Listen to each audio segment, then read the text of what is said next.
Hello and welcome to Unacademy IAS, a one-stop destination for all the English medium civil services aspirants.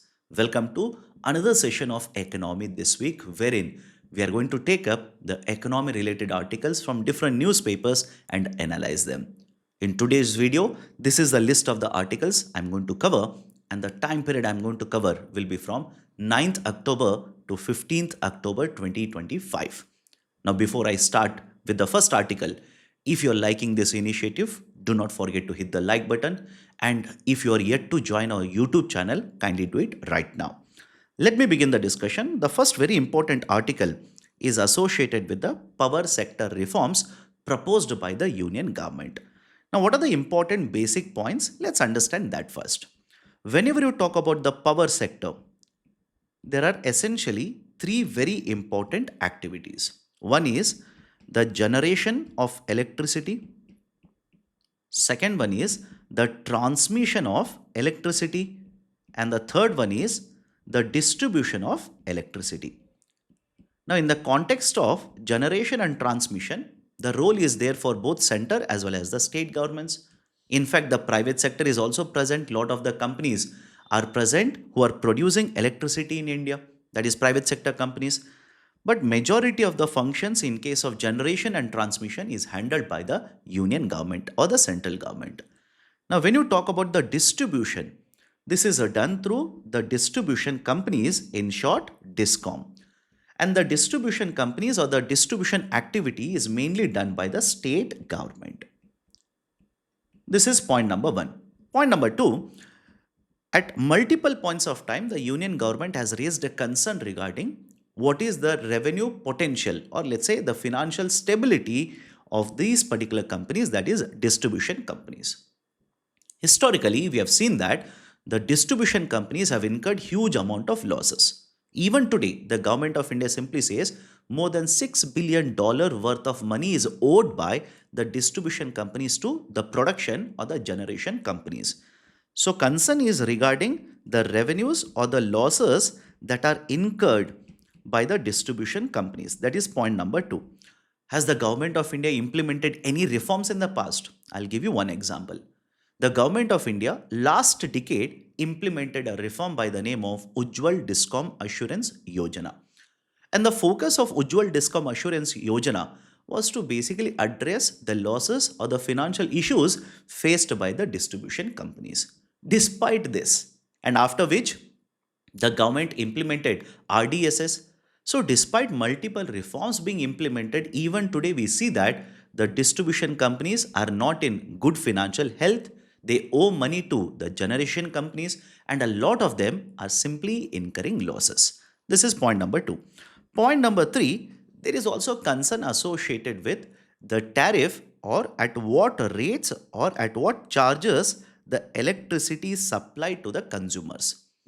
Now, what do I mean by this? There is an authority, State Electricity Regulatory Commission. Now, the SERCs determine or basically announce what is a tariff, what is the rate that would be charged when the electricity will be supplied to the consumers. But because the power distributors delay providing the information to the SERCs, there is a delay, and a lot of times the charges that are determined or announced are not correct. The SERCs are supposed to announce the charges in the beginning of the new financial year. So this will be affected. In addition to this, there is also one more concern, that is of cross subsidization. Cross subsidization. What is the meaning of the term cross subsidization here? Let's say I will supply 1 unit of electricity to a commercial consumer or a commercial user, one more unit of electricity to, let's say, a household. Either you take household or a farmer, doesn't matter. Understand the concept here. When I supply 1 unit of electricity to a commercial user, I'll be charging very high rate compared to the rate that I will charge a household consumer or a farmer here. In fact, many of the states provide the electricity to the farmer free of cost, provide electricity to the house free of cost. So on one side, you are charging very high tariff or unit, or the charges per unit of electricity for a commercial user compared to other users. This is called as a cross subsidization. And what is the idea of a subsidization here? You impose higher tariff on one user, collect more money, use it to provide electricity or service or a good at a lower cost to another consumer. So this is basically idea of a cross subsidization. And what is the problem with this? The problem is, imagine a commercial entity will purchase electricity at a higher cost. Now they will supply the product which is manufactured using the input, that is electricity, at higher cost. So these are some of the problems or some of the issues faced by the distribution companies or overall power sector in India. Now, before I tell you what are the reforms announced by the government of India, I have a very important announcement to make. I know a lot of you are preparing for the civil services examination 26 and 2027. Our courses right now are available at the lowest price of 17,999. And once you enroll into our courses, you can get access to the recorded as well as the live sessions, be it in English medium, Hindi medium, or bilingual, that is English medium. You will also get access to the reading material. You will get access to the prelims as well as mains test series. And not to forget, if you use the code IAS English, you will also get access to new program Nishchay 2026, which is designed to address the problems to ensure that you will be able to write the mains examination 2026 without any fear. Those who are interested in enrolling into our courses, please do check out the details by clicking on the link provided in the description below. Now, coming back to the discussion here, what has been the reforms announced by the government? What kind of reforms? First, very important reform, the government of India wants to do away with the practice of cross subsidization. Is it okay? The government of India wants to remove the issue of cross subsidization to make the system much more efficient. Second, the government of India now proposes that they would want even the private sector companies to enter into the distribution of electricity. They want the private sector companies to basically, rather than the state government doing this activity, now the private sector will be allowed to distribute electricity. That's the second very important reform. Third very important reform that the government of India has proposed now is regarding the tariff or the charges.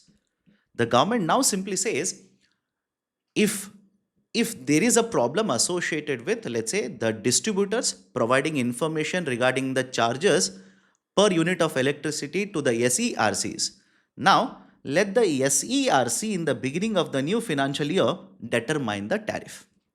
Let them announce the tariff. And what this will do is, SERC will take multiple factors into consideration, announce a tariff in the beginning of new financial year. And if even after this, if the discoms, if the power sector companies continue to incur losses, now it has to be held accountable. That is, SERC has to be held accountable. Why? The power of deciding the tariff or the charges has been given to SERC.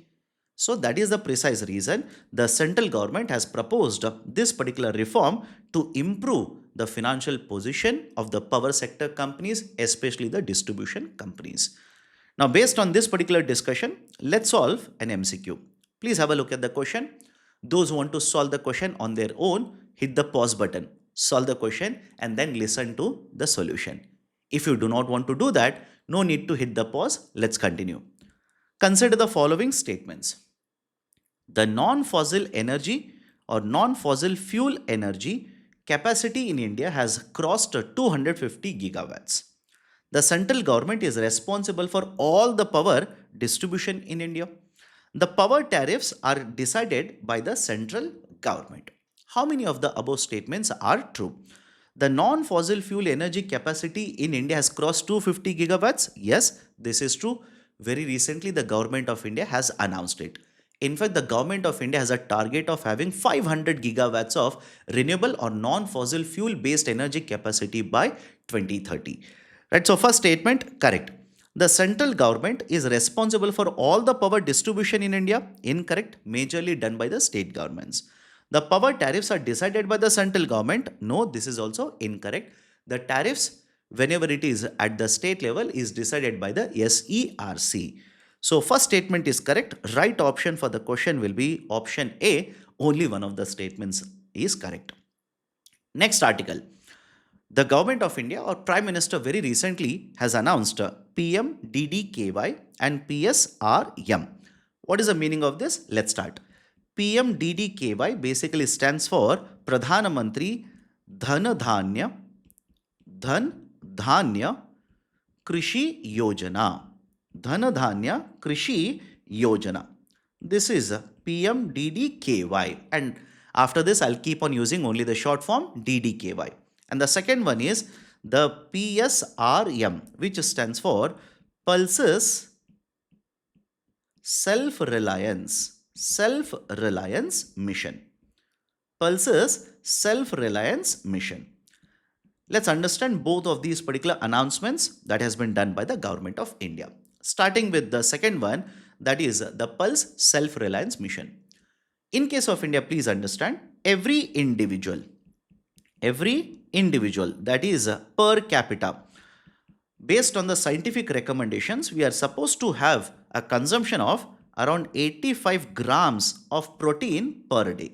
Please remember this. Whereas the per capita consumption of pulses, or let's say the proteins in India, is averaging around 40 to 50 grams per day, which means we are falling short of consuming. We are not able to consume sufficient amount of protein. Very often you will have come across this particular statement. The scientific community keeps on saying that the food habits in India majorly are oriented towards the consumption of carbs, the rice, rotis, etc. Again, I'm not saying we should not consume carbs, but the argument is basically our focus is too much on consumption of carbs, hence we end up consuming very less of protein. And I'm not saying this is done purposely by everybody. No, lot of households in India cannot afford sufficient amount of protein sources in India. Right? So first point, there is a need to promote consumption of the protein based foods in India. Second one is, in case of India, there is generally a discussion associated with self-reliance in pulses. Reason being, India is a major producer, largest producer in fact of pulses, largest consumer of pulses, and also the largest importer of pulses. So despite having huge amount of production, it is not able to meet the demand in the domestic market, and we end up importing lot of these pulses from the international market. Why does it happen? It happens because we do not allocate sufficient land for cultivation of pulses. We do not use quality material such as quality seeds for the cultivation of pulses. We do not have sufficient support for the farmers in case the prices will fluctuate, etc. So government of India, keeping in mind all of these particular factors, now has announced the self-reliance mission, Pulses Self-Reliance Mission. Under the Pulses Self-Reliance Mission, the government now will ensure that there will be supply of quality seeds. There will be a supply of quality seeds to the farmers. And how do we ensure the quality seeds will be supplied? There is a portal called as a Sathi portal. Please remember this. There's a portal called as Sathi portal, which will have all the database, which will track what is the quality of the seeds, where it is being supplied, etc. So government will ensure quality seeds will be supplied. Now once, let's say the production of pulses is done, like I said, there is always a concern that the farmers might not be able to get sufficient amount of prices in the market. They may not be earning sufficient prices in the market. In that case, has the government of India provided any kind of a support here? Yes. Government now simply says, under PM Asha, the government will be procuring from these particular states through agencies such as NAFED, etc. Through these agencies, procurement will be done by paying MSP under PM Asha. And not just this, the government also says that there is a problem associated with processing of these particular crops. And under this particular initiative, the government of India now says it will be promoting food processing, that is using the pulses. Multiple entities, multiple units would be established to promote food processing. Right, so storage, management systems, etc. will also be promoted so that farmers, one, will not be worried about cultivating and getting better remunerative prices in the market that is provided by the government now. Farmers don't have to be worried about warehousing capacity. Farmers do not have to be worried about, let's say, the procurement that is being done. And the imports, because of this, if the production increases, because right now, listen to me very carefully, under this initiative, the government of India simply says we want to bring in 35 lakh hectares more compared to whatever it is there right now. We want to bring in 35 lakh hectares more for cultivation of pulses. We want to increase the production of pulses from 25 million tons to 35 million tons, essentially by 2030-31. This is being implemented from 25-26 to 30-31. So production, productivity will be promoted. Import dependence will become lower. Outflow of precious forex reserves will become lower. The farmers do not have to be worried about distress sale because the protection is provided by the government. These are certain very important points associated with the initiative of the Pulses Self-Reliance Mission. Now come to the second one, the PM Dhanya Krishi Yojana. Government of India simply said we will identify. In fact, this was announced by the Union Finance Minister in the budget.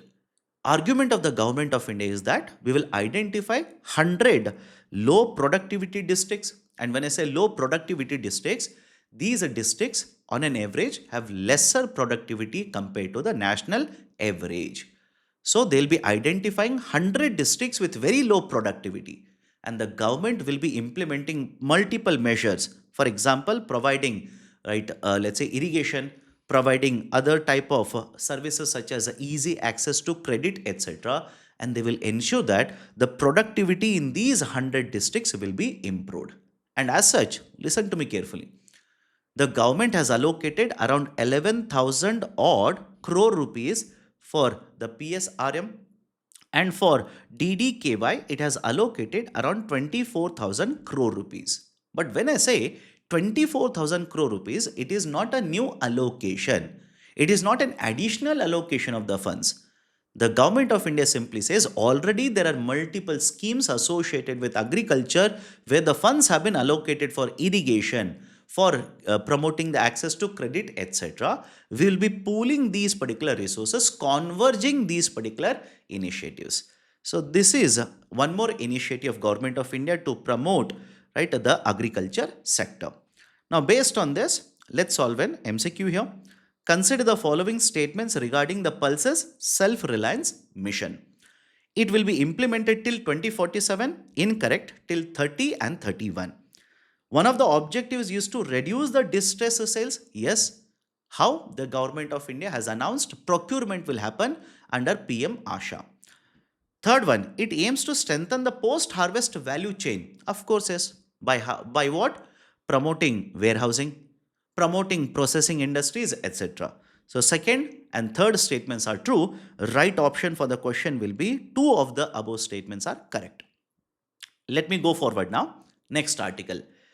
Gati Shakti portal opens to private sector. Now, what are the important points here? Let's try and understand. The government of India back in the year 2021 announced PM Gati Shakti platform. What is this PM Gati Shakti platform? The central government argued that the industries or the ministries are working in silos. The industries as well as, the ministries or the departments, not industries, listen to me, the ministries or departments are working in silos. Silos means what? One ministry or department will be planning, implementing projects independent of the knowledge to another ministry or a department. For example, in your own locality, you must have seen water department will come, conduct certain work on the road. The road department or the road ministry officials will come. They will also conduct certain work on the same road. The sewage department will come, again conduct some amount of road. The telecom department will come, conduct certain amount of work on the road. So the same road, once it is constructed, different departments without any coordination, cooperation amongst themselves, they'll keep on digging up, and redoing the road. Argument is when this kind of a practice is conducted, we basically say it is a silo approach, independent of each other.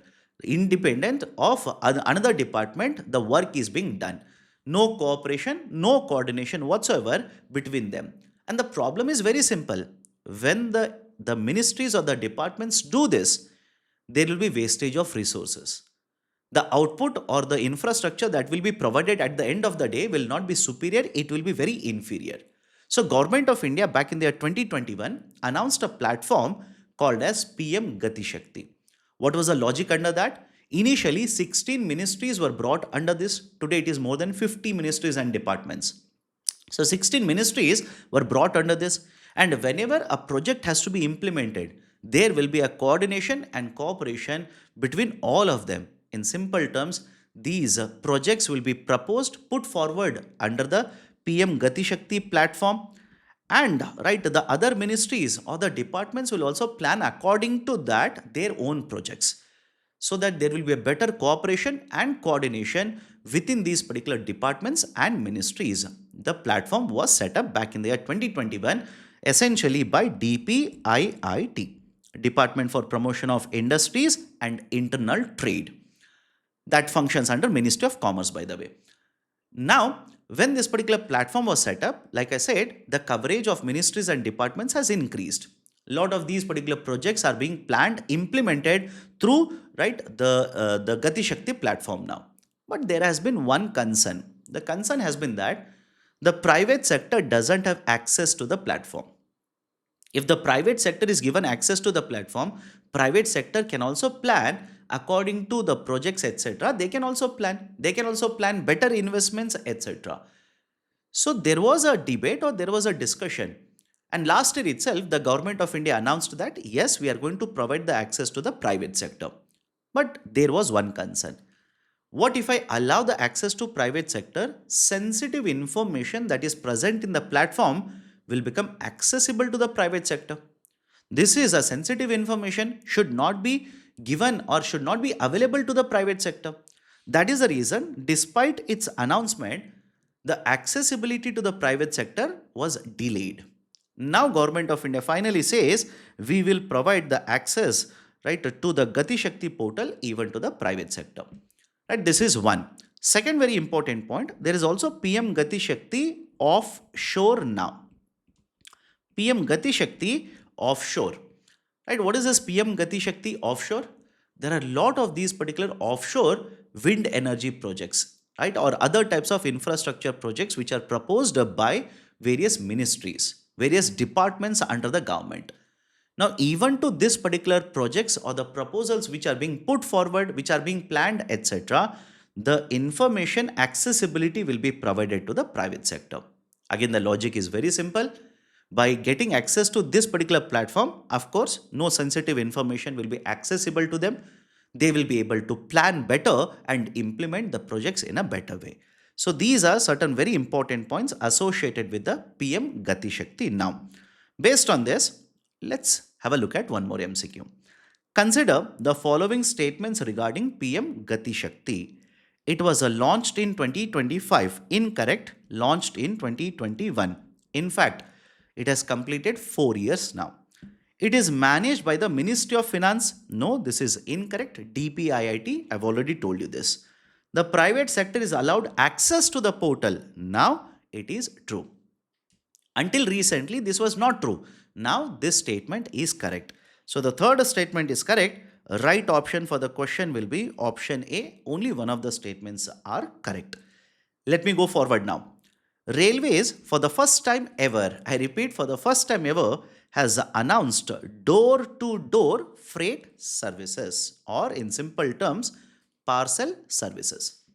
Now, what is the meaning of this? What is the importance of this? Let's try and understand this. Whenever you talk about railways, there are two segments in the railways. One is a passenger segment, and the second one is the freight segment. Freight means simply goods.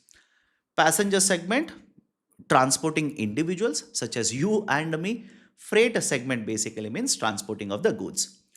Now, in the context of railways, the concern has been that the transportation that has been provided by the railways or the services that have been provided by the railways, the revenue they are able to generate is not sufficient. Potential is there. There's a huge potential, but the railways is not able to tap the potential in order to add to the total amount of revenues. I'll give you one example. The government of India has announced the railway plan of 2030. Under this particular railway plan of 2030, the government of India itself says the railways account for around 27% of the total freight transportation, around 27. As per the plan which has been proposed, they want to increase it to 45% of the total freight transportation. And by increasing this particular percentage in the total freight transportation, they'll be able to generate more number of revenues. And in the context of railways, there is always a discussion that is happening. Should the government provide subsidies in terms of ticket prices? The government is using railways for promotion of welfare. Of course, it is required. But at the same point of time, we also need to be worried about the financial status of the Indian railways. Now, Government of India, that is basically the Ministry of Railways, has announced for the first time a service where it will be transporting the freight, but the service will be door-to-door freight services. In simple terms, like we send, let's say, a parcel. Like we send a parcel, the company will come to the door, collect the parcel, and it will be delivered to the delivery address at the doorstep itself. So Indian Railways now for the first time has announced parcel services, that is door-to-door parcel services. Now, is this the only initiative announced by the Indian Railways? No. In fact, they've announced three important initiatives. Please have a look at this. It will be converting the goods shed at Sonia, that is present in Unnao, that is a part of Lucknow division, into an integrated logistics hub. And the use of this will be, it will be used to basically have logistics, providing the logistics services to the region, right? That is Lucknow as well as Kanpur. It will also act as a distribution center for cargo such as cement, fertilizer, etc. This is the first important announcement. Second important announcement is the container transit services will be provided between Delhi and Kolkata. That will again add to higher freight transportation, add to the revenues. And the third one is the door-to-door parcel service also has been announced. And the railways basically says that if you use the door-to-door services, in terms of charges, it will become 7.5% cheaper. This particular services will be 7.5% cheaper, and in terms of time consumption, this will reduce the time taken to provide or basically transport the parcels by 30%. So time savings as well as the money savings. These are right basically the advantages that the Ministry of Railways says you will get by using the parcel services. These are certain important points. Let me go to the next article. The Government of India will be soon launching rare earth stockpile. Now, what is the initiative? What is the reason behind announcement of the initiative? And by the way, it is yet to be announced. Very soon it will be announced. The Government of India is proposing to announce National Critical Mineral Stockpile. I repeat, National Critical Mineral Stockpile. What is the logic behind it? Let me explain. In the last couple of months, very often we come across the news articles stating that China is tightening its grip over supply of critical minerals. Right? And what is the importance of that article? China accounts for around 70% of the critical mineral production in the global market. But more importantly, it accounts for more than 90% of processing, I repeat, processing of these critical minerals, including rare earths as well. The problem here is if China, for whatever reason, they will have their own reasons. China, for whatever reason, will impose a restriction on the export of these particular critical minerals, then other countries around the world, including India, will face an issue. For example, in case of India itself, lot of industries require these critical minerals. For example, electric vehicle companies. And because the China has imposed earlier, for example, rare earth magnet, now set of restrictions have been announced, which I'll tell you in a minute. With these kind of measures imposed by the Chinese government, exports will be restricted and the supply of raw materials or let's say inputs for many of these particular companies around the world, including Indian companies, will become a problem. Now, what has the Chinese government announced very recently? In the spat, that is basically the trade war that is happening between China and USA, new set of reforms have been announced by China or measures have been announced by China. Although many experts argue that this particular measure has been announced in order to have a leverage when the meet will happen, when the trade talks will happen between the president of USA and the head of China, they want to have a leverage to have talks, to have conversation, so that they will get better, right? Let's say relaxations from the other side. Whatever the reason is, Chinese government has announced a restriction over five critical mineral exports. It has announced a restriction over accessibility of technology, etc. With this, there is a concern over the disruption of these critical minerals to countries including India. Now, what has the government of USA announced? The government of USA has announced that they will be developing a buffer, that is basically they will be developing a stockpile of critical minerals. In fact, according to the statements which have been given by the government of USA's representatives of government of USA, they will be investing more than $1 billion to develop a stockpile, and that will be maintained by the War Department instead of Ministry of, or let's say the Defense Ministry. Now they call it as Department of War. So they will have a control over the stockpile and it will be used only for the defense purposes. And if you want to get access, you will have requirement or you will have to get the approval from very high ranking official. The government of India is also set to announce the NCMS, National Critical Mineral Stockpile. Under this, the government says we will spend a lot of money, crores of rupees will be spent, and we will have a stockpile of critical minerals which is sufficient to cover 2 months of demand. At least 2 months of demand, sufficient quantity of the critical mineral will be stockpiled. Initially, the focus will be on very rare earths, and later on, it will be expanded to cover other critical minerals as well, thereby ensuring that sufficient supply in the domestic market is available. And if there is a disruption, you don't have to be worried. But please look at this particular announcement or to be proposed announcement in the light of other reforms of Government of India. The Government of India has already announced a National Critical Mineral Mission. It has announced a list of 30 critical minerals. It has announced a reform to promote recycling of minerals, etc. So when you put together all of these particular reforms, you will realize that the Government of India is promoting production of the critical minerals, refining of these particular critical minerals, right? The recycling of critical minerals. In fact, it is also entering into agreements with other countries to ensure sufficient supply of critical minerals will happen in India. But at the same point of time, is there any limitation? Is there any concern that we should be worried about? The government of India should promote higher investment in refining technologies. Refining technologies. We do not have sufficient refining capacity in India, right? So we should focus on that as well. So this is basically, right, the discussion associated with the newspaper article. Now the final article, a very small article, single helpline for farmers. What is the issue here? Simple. The government of India will announce multiple types of schemes, multiple types of reforms. But the problem is not the reforms per se, but when the government announces multiple reforms, it will provide a helpline number. It will provide a helpline number.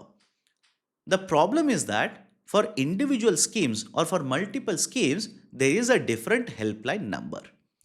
The farmer now is expected to remember all these helpline numbers, and the farmer is expected to call to specific helpline number in case the farmer faces any issue in that specific scheme.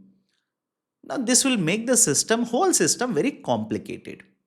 The government of India now proposes that rather than having different helpline numbers, why not have only single helpline number for all the initiatives of government of India?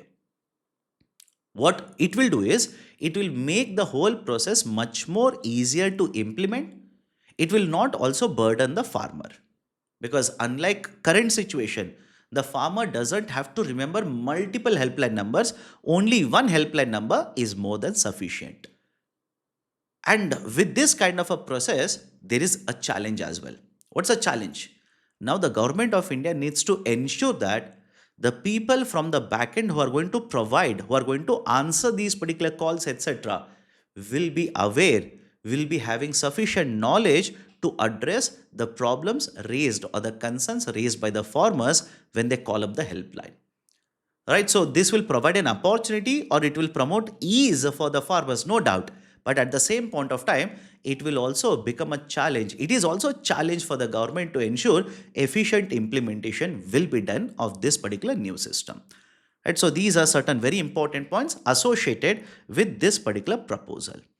Now, these are the various articles as well as the concepts and questions I wanted to discuss with you people in today's video. If you're liking this initiative, do not forget to hit the like button. And if you're yet to join our YouTube channel, kindly do it right now.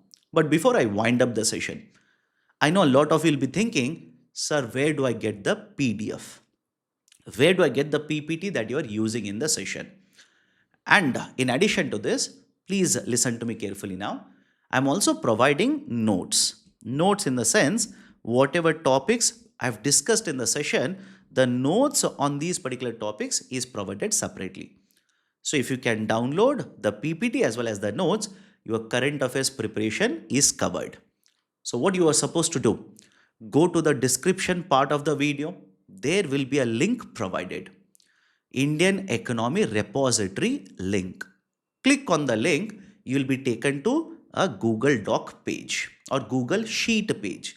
In the Google Sheet, all the links for these particular PPTs and PDFs have been listed. Please click on the respective link, download, but more importantly, use the documents for efficient revision purposes. That's it from my side. See you next time with another set of current affairs articles. Till then, take care.